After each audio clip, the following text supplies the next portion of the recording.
చిరంజీవి గురించి కొత్తగా చెప్పేదేముంది?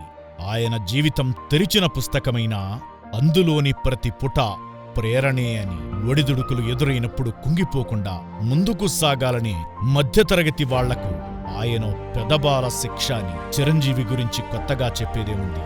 సినిమా రీళ్ల జనరేషన్ నుంచి సెల్ రీల్స్ జనరేషన్ వరకు ఎందరికో ఇన్స్పిరేషన్ అని. ఆయన స్ఫూర్తితో ఉన్నత స్థితికి ఎదిగిన వారిలో సినిమా వాళ్లే కాకుండా ఐఏఎస్, ఐపీఎస్, ప్రభుత్వ ఉద్యోగులు కూడా ఉన్నారని. చిరంజీవి గురించి కొత్తగా చెప్పేదేముంది? హీరో పుట్టినరోజుని ఊరూరా ఘనంగా జరుపుకునేలా చేసిన వాడని. హీరోలకు అభిమానులుంటారు, వీరాభిమానులుంటారు, కాని తనకు ప్రాణాభిమానులుంటారని. చిరంజీవి గురించి కొత్తగా చెప్పేదేముంది? పాటైనా ఫైటైనా రిస్క్ చెయ్యడమొక్కటే తెలిసినవాడని. అప్పట్లో ఆయనేసిన స్టెప్పులే ఇప్పటి యూత్కు కూడా ఓనమాలు నేర్పుతున్నాయని. చిరంజీవి గురించి కొత్తగా చెప్పేదేముంది? అవమానాలనే సోపానాలుగా మలుచుకుని ఎదిగిన నిగర్వి అని.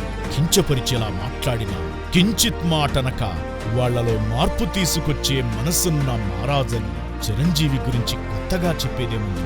ఆయన మంచితనం రాజకీయాలకు పనికిరాదని, సినీ రంగం నుంచి కూడా సేవా కార్యక్రమాలు చెయ్యవచ్చని. చిరంజీవి గురించి కొత్తగా చెప్పేదేముంది? స్వయం కృషి, విజేత, రుద్రవీణ, ఆపద్బాంధవుడు, సైరా సినిమాలలో ఆయన నటన 100 కమర్షియల్ సినిమాలకు సమానమని.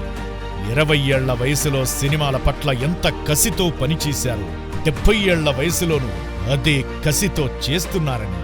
విశ్వంబర జగదేక వీరుడు, పద్మవిభూషణుడు మెగాస్టార్ చిరంజీవి గారికి జన్మదిన శుభాకాంక్షలు.